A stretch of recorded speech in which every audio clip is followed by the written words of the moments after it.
Favorite Fairy Tales, Jack and the Beanstalk. In the days of King Alfred there lived a poor woman whose cottage was in a remote country village many miles from London. She had been a widow some years, and had an only child named Jack, whom she indulged so much that he never paid the least attention to anything she said, but was indolent, careless, and extravagant. His follies were not owing to a bad disposition, but to his mother's foolish partiality.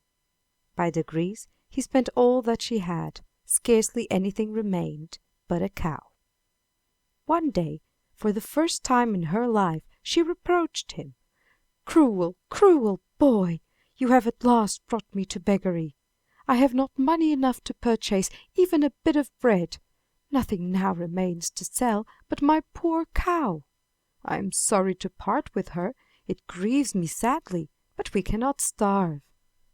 For a few minutes Jack felt remorse, but it was soon over, and he began asking his mother to let him sell the cow at the next village, teasing her so much that she at last consented.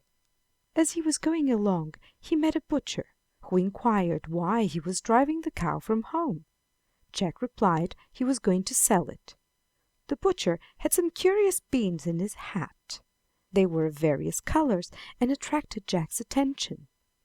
This did not pass unnoticed by the man, who, knowing Jack's easy temper, thought now was the time to take an advantage of it, and, determined not to let slip so good an opportunity, asked what was the price of the cow, offering at the same time all the beans in his hat for her. The silly boy could not conceal the pleasure he felt at what he supposed so great an offer. The bargain was struck instantly, and the cow exchanged for a few paltry beans.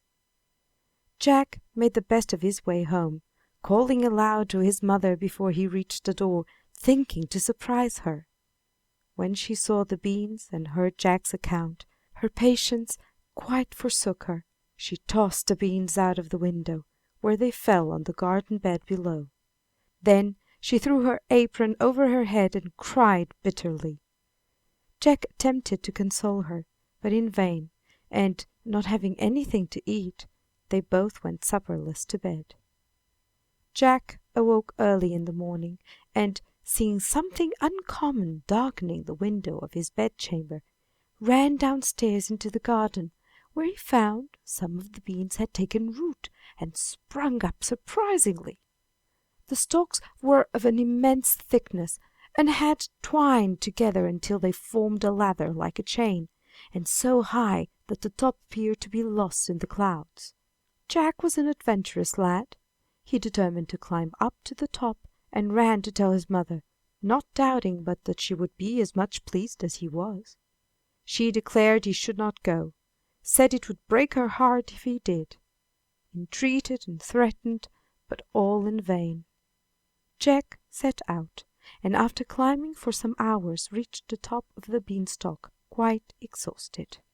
Looking around, he found himself in a strange country. It appeared to be a barren desert. Not a tree, shrub, house, or living creature was to be seen. Here and there were scattered fragments of stone, and at unequal distances small heaps of earth were loosely thrown together. Jack seated himself pensively upon a block of stone and thought of his mother. He reflected with sorrow upon his disobedience in climbing the beanstalk against her will, and concluded that he must die of hunger. However, he walked on, hoping to see a house where he might beg something to eat and drink. He did not find it, but he saw at a distance a beautiful lady walking all alone. She was elegantly clad and carried a white wand, at the top of which sat a peacock of pure gold. Jack, who was a gallant fellow, went straight up to her, when, with a bewitching smile, she asked him how he came there. He told her all about the beanstalk. The lady answered him by a question, "Do you remember your father, young man?" "No, madam, but I am sure there is some mystery about him, for when I name him to my mother she always begins to weep, and will tell me nothing." "She dare not," replied the lady. but I can and will. For know, young man, that I am a fairy and was your father's guardian. But fairies are bound by laws as well as mortals, and by an error of mine I lost my power for a term of years, so that I was unable to succor your father when he most needed it, and he died." Here the fairy looked so sorrowful that Jack's heart warmed to her, and he begged her earnestly to tell him more. "I will, only you must promise to obey me in everything, or you will perish yourself." Jack was brave, and, besides, his fortunes were so bad they could not well be worse, so he promised. The fairy continued, "Your father, Jack, was a most excellent, amiable, generous man. He had a good wife, faithful servants, plenty of money, but he had one misfortune, a false friend. This was a giant whom he had succored in misfortune, and who returned his kindness by murdering him and seizing on all his property, also making your mother take a solemn oath that she would never tell you anything about your father, or he would murder both her and you. Then he turned her off with you in her arms to wander about the wide world as she might. I could not help her, as my powers only returned on the day you went to sell your cow. It was I," added the fairy, "who impelled you to take the beans, so you made the beanstalk grow, and inspired you with the desire to climb up it to this strange country, for it is here the wicked giant lives who was your father's destroyer. It is you who must avenge him, and rid the world of a monster who never will do anything but evil. I will assist you. You may lawfully take possession of his house and all his riches, for everything he has belonged to your father, and is therefore yours. Now farewell. Do not let your mother know you are acquainted with your father's history. This is my command, and if you disobey me, you will suffer for it. Now go." Jack asked where he was to go. "Along the direct road till you see the house where the giant lives. You must then act according to your own just judgment, and I will guide you if any difficulty arises. Farewell."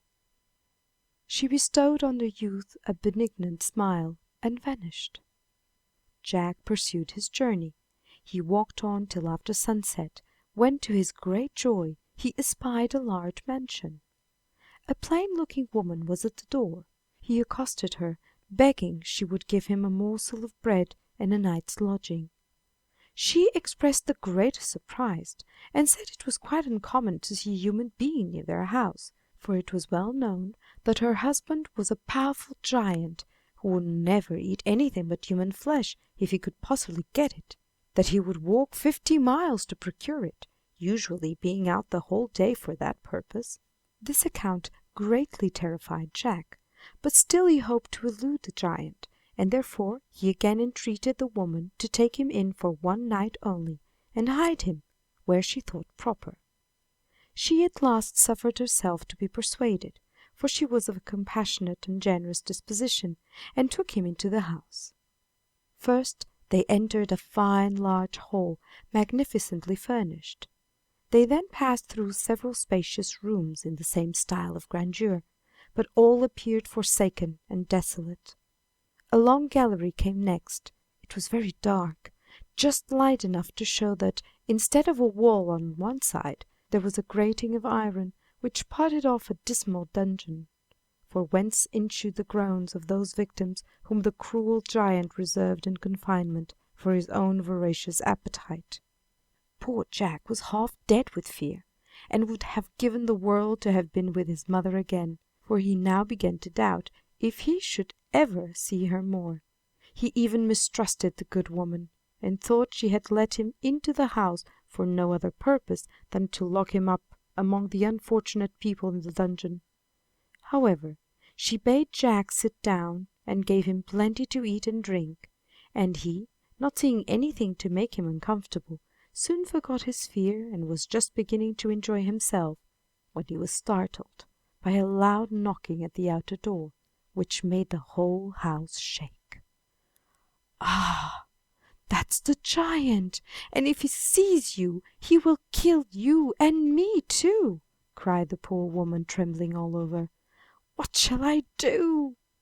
"Hide me in the oven," cried Jack, now as bold as a lion at the thought of being face to face with his father's cruel murderer. So he crept into the oven, for there was no fire near it, and listened to the giant's loud voice and heavy step as he went up and down the kitchen scolding his wife.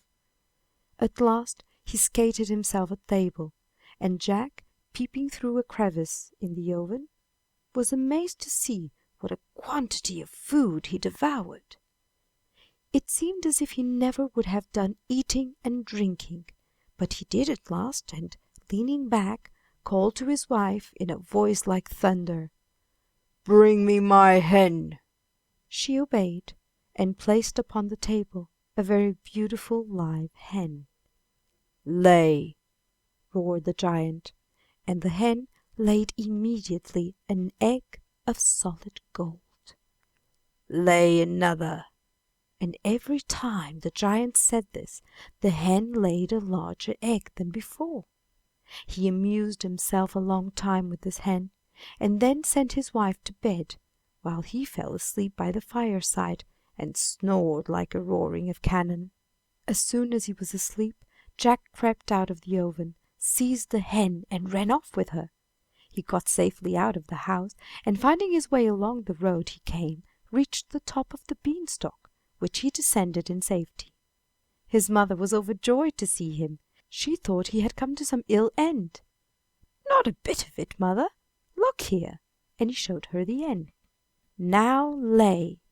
And the hen obeyed him as readily as the giant, and laid as many golden eggs as he desired. These eggs being sold, Jack and his mother got plenty of money, and for some months lived very happily together, till Jack got another great longing to climb the beanstalk, and carry away some more of the giant's riches. He had told his mother of his adventure, but had been very careful not to say a word about his father. He thought of his journey again and again, but still he could not summon resolution enough to break it to his mother, being well assured that she would endeavor to prevent his going. However, one day he told her boldly that he must take another journey up the beanstalk. She begged and prayed him not to think of it, and tried all in her power to dissuade him. She told him that the giant's wife would certainly know him again, and that the giant would desire nothing better than to get him into his power, that he might put him to a cruel death, in order to be revenged for the loss of his hen. Jack, finding that all his arguments were useless, ceased speaking, though resolved to go at all events. He had a dress prepared which would disguise him, and something to color his skin. He thought it impossible for anyone to recollect him in this dress. A few mornings after, he rose very early, and, unperceived by any one, climbed the beanstalk a second time. He was greatly fatigued when he reached the top, and very hungry. Having rested some time on one of the stones, he pursued his journey to the giant's mansion, which he reached late in the evening. The woman was at the door as before. Jack addressed her, at the same time telling her a pitiful tale, and requesting that she would give him some victuals and drink, and also a night's lodging. She told him, what he knew before very well, about her husband's being a powerful and cruel giant, and also that she had one night admitted a poor, hungry, friendless boy, that the little ungrateful fellow had stolen one of the giant's treasures, and ever since that her husband had been worse than before, using her very cruelly, and continually upbraiding her with being the cause of his misfortune. Jack felt sorry for her, but confessed nothing, and did his best to persuade her to admit him, but found it a very hard task.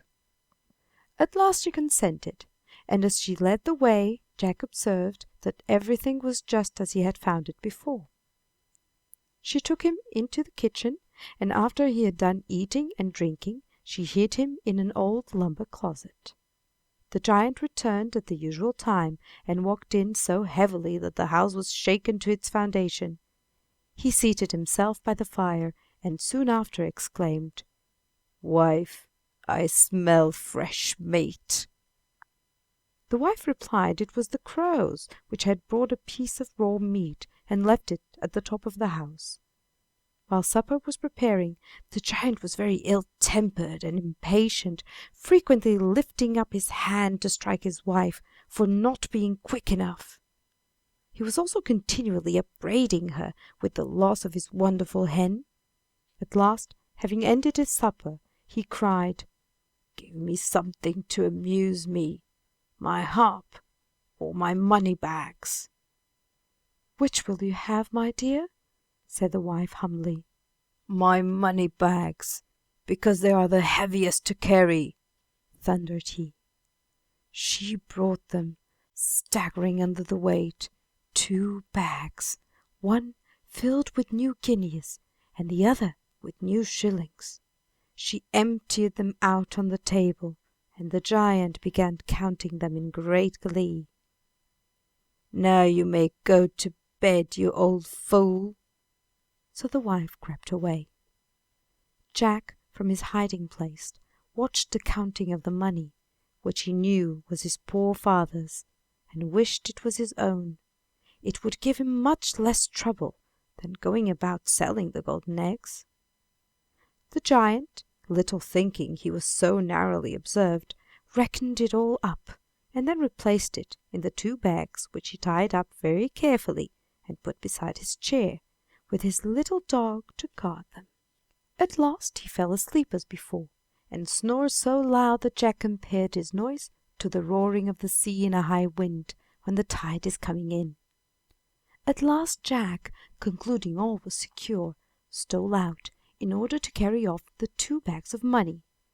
But just as he laid his hand upon one of them, the little dog, which he had not perceived before, started from under the giant's chair and barked most furiously. Instead of endeavoring to escape, Jack stood still, thought expecting his enemy to awake every instant.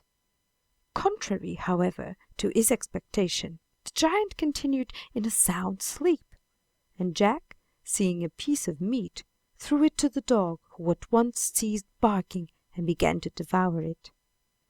So Jack carried off the bags, one on each shoulder, but they were so heavy it took him 2 whole days to descend the beanstalk and get back to his mother's door. When he came, he found the cottage deserted. He ran from one room to another without being able to find anyone. He then hastened into the village, hoping to see some of the neighbors who could inform him where he could find his mother. An old woman at last directed him to a neighboring house, where she was ill of a fever. He was greatly shocked at finding her apparently dying, and blamed himself bitterly as the cause of it all.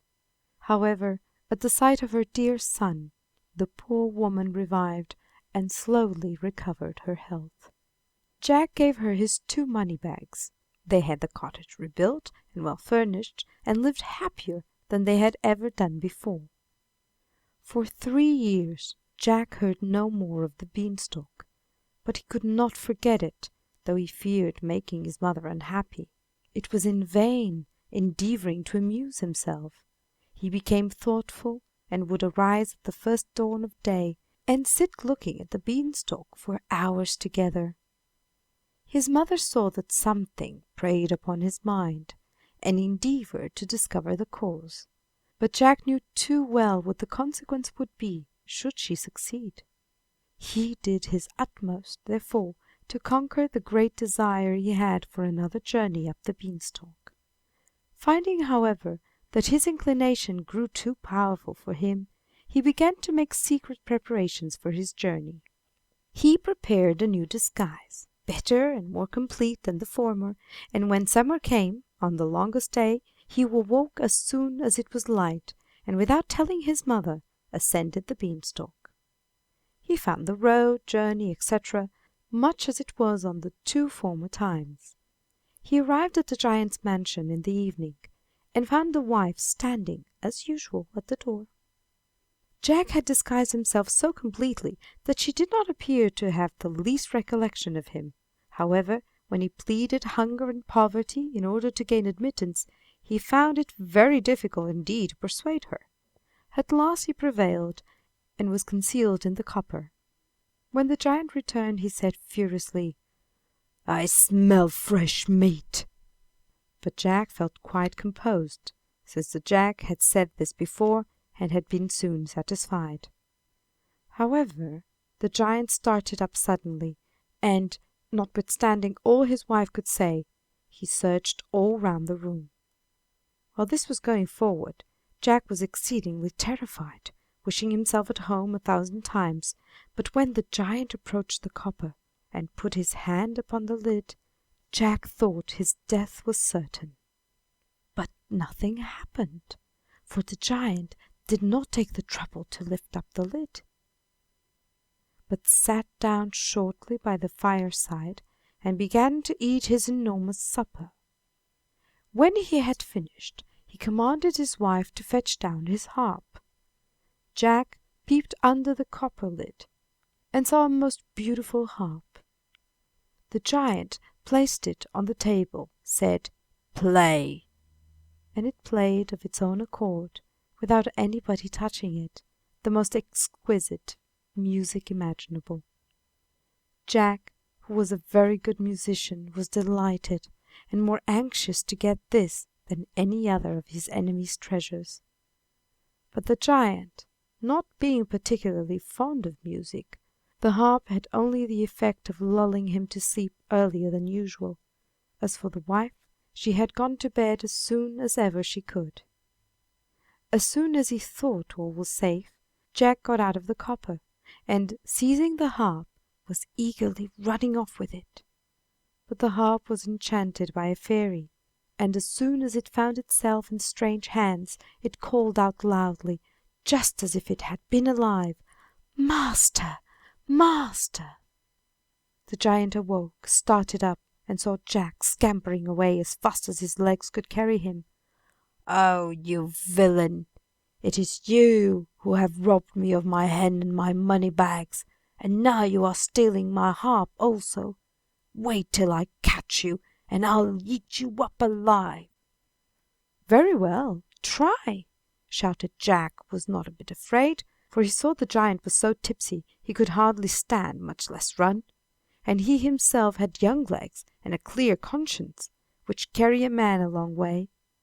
So after leading the giant a considerable race, he contrived to be first at the top of the beanstalk, and then scrambled down it as fast as he could, the harp playing all the while the most melancholy music till he said, "Stop!"